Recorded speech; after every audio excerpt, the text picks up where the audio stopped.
Hello and welcome to episode 19 of the Console Space Podcast, the podcast where we get together and talk about what's going on in the console space. I'm your host, Sean Colangelo, joined as always by co-host and co-producer, Slick Wick, John Jables, Jingleheimer Porter.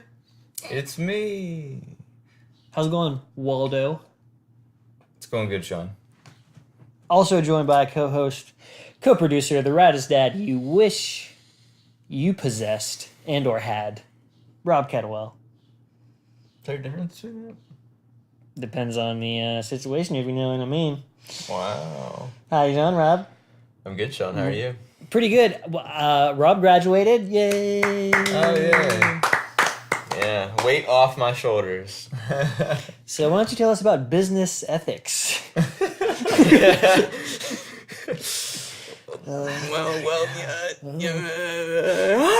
Okay, yeah. But for real, Rob, congrats. I know you can do it. Mm-hmm. You're going to be a very successful... You're going to go somewhere and you're going to launder some money, and I'm excited about it. Successful. No, I am not. On the record, I will not do any of that. He'll be a successful businessman. Yes, that one. That one, right. Jables, what you playing? I've been playing more of that game Nier for PS3. I talked about it a little bit already, but I've gotten a lot farther into it, and it's really cool. There's different dungeons in it, and like each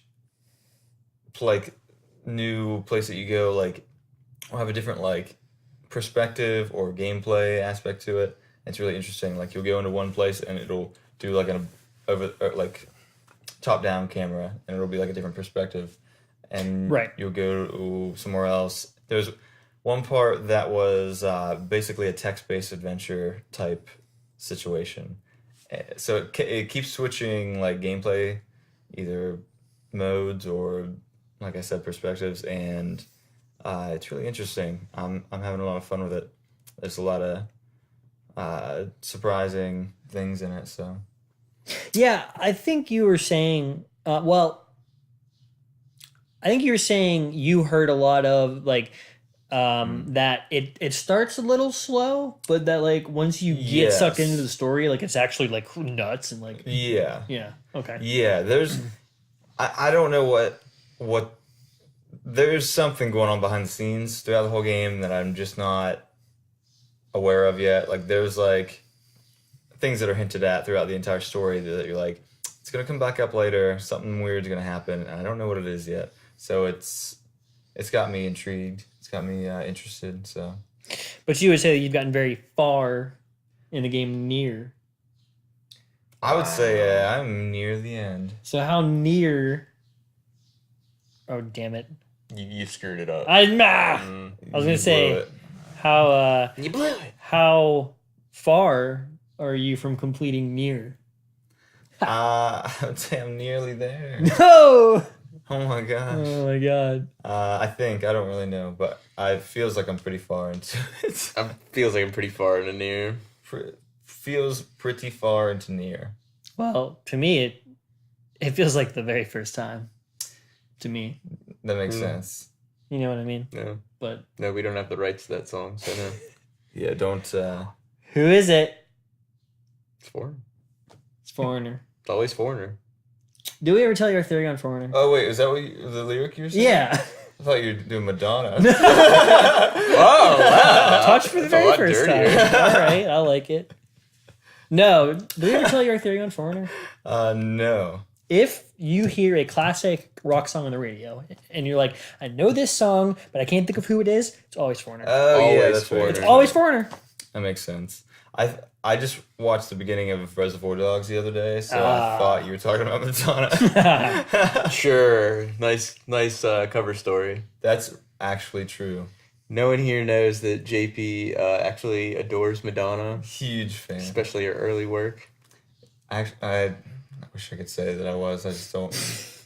I don't dabble. It's almost as bad as your 2000s era obsession with Cher. Just the one song. Yeah. We don't have the rights to that either. So. Well, I know who damn sure isn't a virgin, and that's you, Rob. What are you playing? Wow. Jeez. Calling him out. I played a 13-hour round of Civilization during Dead Week last week, so that was cool. That's what Dead Week is for. Yeah. I had a Byzantine Empire built on coffee and tea, and we were a seafaring nation. And I had so many mods on in the game that it crashed, and I had to like reopen it, and I lost like 400 years of work. So that was cool. But it's a bummer when you lose 400 years of work. Yeah, always save. Yeah, kids. you gotta save at least every 100 years. But it was cool because then I got the opportunity to turn on England before they declared war on me, so that kind of worked out. Those redcoats. Freaking redcoats. Screw 'em. Yeah. Sean, what have you been playing? Well, you can probably guess. Mostly God of War. I've actually beaten God of War. Okay.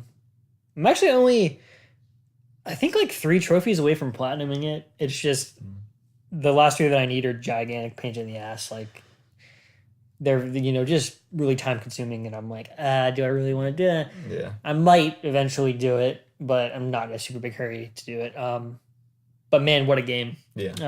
I mean, obviously I won't spoil anything, but man, I knew the game was going to be pretty good, because they usually are, but they truly did like completely revive this franchise, and there's going to be probably at least 2 more in this particular setting. I think the only game that is going to be able to top it potentially this year would be Red Dead 2. I think that's the only game for me that personally has a chance. And I even think that's going to have a hard time. That's how good this new God of War game is. It is just phenomenal. So, pretty much just that. And then like I've actually been playing some random old games that, that I bought because, I didn't have like FIFA Street and stuff, and just random stuff that kind of just killing time because once I beat God of War, I didn't want to jump into anything too like time consuming because we are not too far out from the game we're talking about today, which we just right before we came on the air, so to speak, we were just playing the demo for a game called Detroit Become Human, which is our main topic for today. By the time this posts, I assume it will probably be actually released. We played the demo of the hostage situation, and just wanted to kind of talk about our impressions of that. It's a game that I was kind of on the fence about for a while. I mean, I've always liked Quantum Dream's work, but I don't know. I just wasn't totally convinced on this one. And but then I played the demo, and I was like, all right, this is looking like a day one buy for me. So I guess if you don't know, we can just give some kind of background on it. It takes place in Detroit, sometime fairly far in the future, and you will be playing as 3 different androids. You're going to be playing out their storylines, and society's in a weird spot because they are so commonplace now, but they're kind of like advancing. Yeah, they are, taking away jobs from humans, and it's getting a little testy between man and machine, and so that's really the basic premise of it. And like I said, we played this demo, and I played a good while ago, and I told JP to download it and try it out. And so I don't know, what were your impressions? It definitely reminded me a lot of like Heavy Rain. Yes. And what was the last game they came out with? Beyond Two Souls. Beyond Two Souls. Yeah. Okay. Was there a detective in Beyond Two Souls? Was that, I'm sorry? Was there like any detective stuff in Beyond Two Souls? Detective work? There was a little bit. The character that was played by damn it, what is his name? Willem Dafoe. Yeah, Willem Dafoe. Okay. William Dafoe. Yeah, because wasn't he like a detective or something? Right? I don't know. I didn't. Yeah. I didn't get to play Beyond Two Souls. It was free. What, this month or last month? So I have it now, so I can play it whenever. But I liked Heavy Rain for the most part. There's some stupid stuff in it that I didn't like, but this new one seems to be a bit more polished, and so far, just from the demo, it seemed like they fleshed out some of the things that I didn't like just from the demo. The opening scene, you go around and you find clues to kind of build your case to talk down a hostage situation, and you can.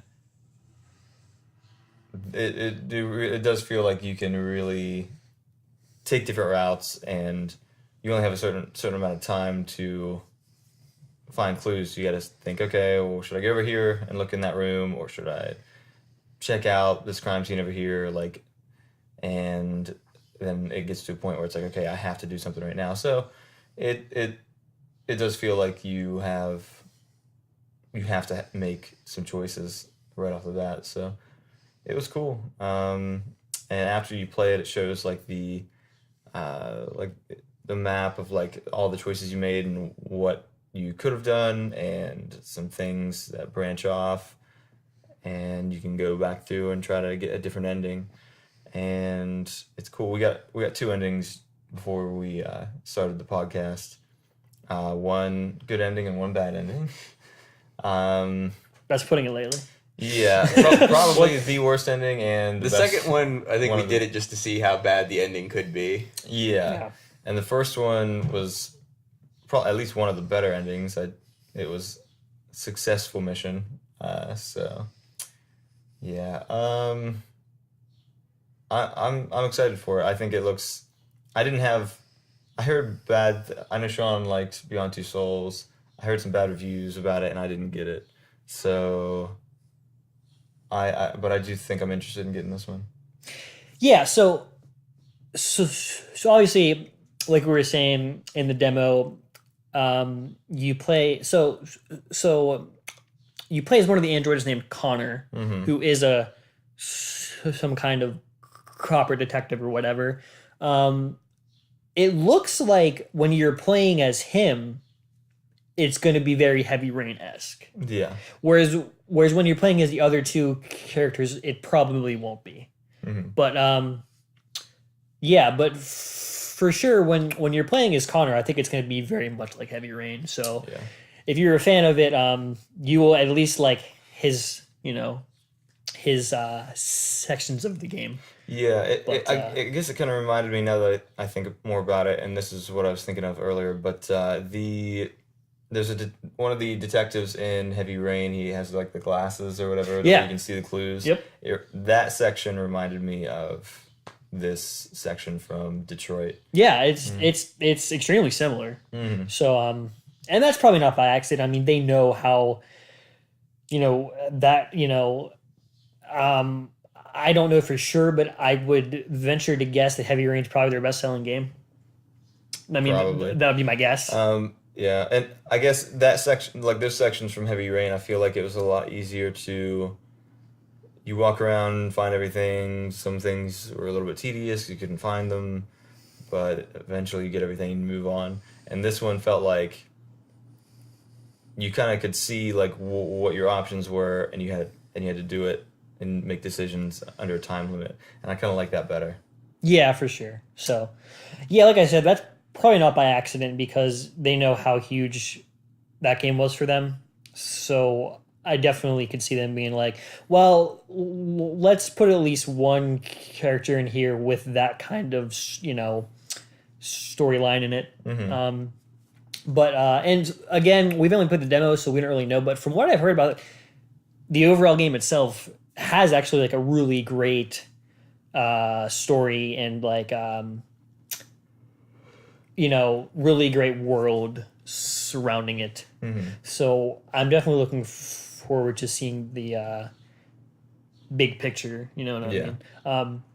Robbie, that was your first time seeing it. What do you think? I thought it was really cool. I like the stylization that they used for when the android is processing the events that happen. Mm-hmm. How you can use the stick to go backwards and forwards in the crime scene. Oh yeah, To see what happened. yeah. That's And as you really gather more information, it was changing what happened in the crime scene. Mm-hmm. That was pretty Yeah. cool. But yeah, I liked it. It looked cool. Man, we are approaching photorealistic graphics too. That game, I mean, Yeah. when Alex walked in, she was like, "Is this like a movie?" Yeah. It looks damn close. Yeah, when you're And- talking down the hostage and you can zoom in on his face to see his reactions. yeah, oh, It looks really good. yeah, for sure. So yeah, that's really all I had. Like I said, I'm looking forward to it. I was kind of on the fence, but after playing the demo, which I wish more companies would release demos. They seem like they're almost a thing of the past. Yeah. I don't know. Maybe it just seems like a lot of games that I wish would have a demo just don't get one. Yeah. And this is a case where, at least for me personally, it worked out perfectly because I was like, looks pretty cool, but I don't know if I'm gonna have to have it day one. But now, after playing a demo of it, I'm like, yes, I want this game day one, Yeah. for sure. So They should do back in the day they did a demo disc and a magazine or whatever. Nowadays it'll be too expensive to just throw out a bunch of Blu-rays, but Yeah, true. they should do a 2 gigabyte memory card or flash drive or something for demos, something that would be cheap to mass produce and put into That's a good idea. a magazine yeah, or whatever. that would be cool. People would be more willing to be like, hey, I already have this, than, hey, I'm going to seek this out and download it. Yeah, yeah, And if you had a studio that had 4 or 5 demos that they could throw out at one time. right. Because that demo it looked great, and it was only, I think it was only around 2 gigs or something like that to download. So it would fit on a pretty small storage Yeah, unit. that would be cool. And Yeah, I they missed should those. start with doing deals with Pizza Hut. Wow. We talked about that on another episode. That there was there was Crash Bandicoot demo discs at Pizza Hut. Yeah. Oh, dude, I wish. Mm-hmm. Those are better times, boys. No doubt about that. Oh yeah. But yeah, unless you guys have anything to add, I guess go ahead and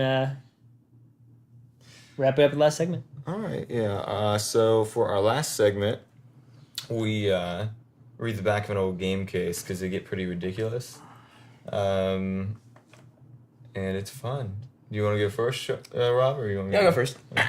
What do you got, Rob? I have Sonic Spinball for the Sega Genesis. Good one. Nice. Good one. Zoom in. All right. Sonic the Hedgehog, and it has a little trademark next to it. Everyone needs to know that. Yeah, I got it. Spins into pinball pandemonium. Dr. Robotnik's latest robot creation factory is the Veg-O Fortress, a volcanic island fueled by Chaos Emeralds and protected by the pinball defense system. Of course. Is that the Iron Dome? It just shoots pinballs at Pinball missiles. defense. All right. Wow. Those of you that enjoy geopolitics will love that one. All right. Strap on your power sneakers for all new Sonic moves. Sonic rockets into space, spring launches from levers, and balls up for high altitude bounce.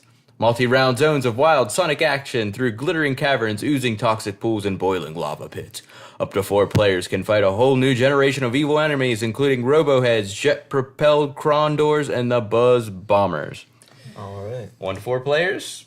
GA. General audiences. Yeah. For the ASRB. Right. Or is Better it times. grandmas to adults? Rated by Oh. the VRC. Video game. Grandmas to adults. It's all adults. Wow. Any kind of adult can play this game. Oh my god. Classic Sonic Spinball. Yeah, classic Sonic Spinball. I really like the idea that Dr. Robotnik would be like, I don't know how to defend my fortress. I'm just going to build a giant pinball machine. And if he can get through it, then I guess that's It's on it. me, I guess. Yeah.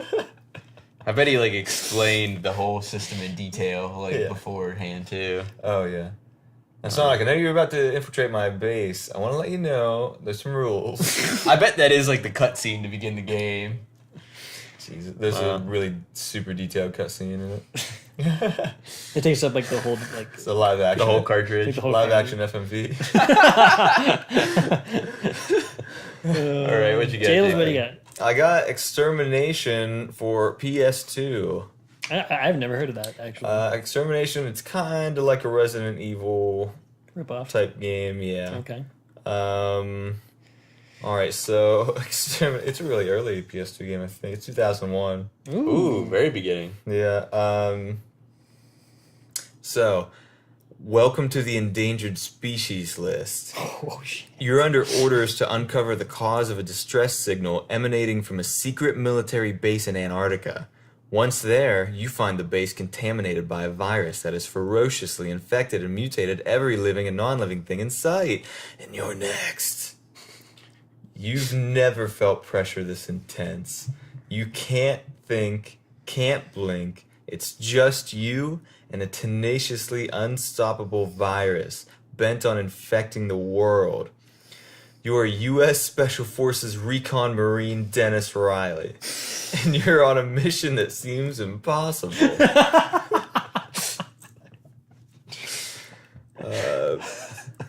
You have the fully customizable SPR-4 assault rifle, delivers multiple functions. Shotgun, flamethrower, zoom scope, night vision scope, and more. Unique blend of exploration and action rewards tactical planning over all-out firepower.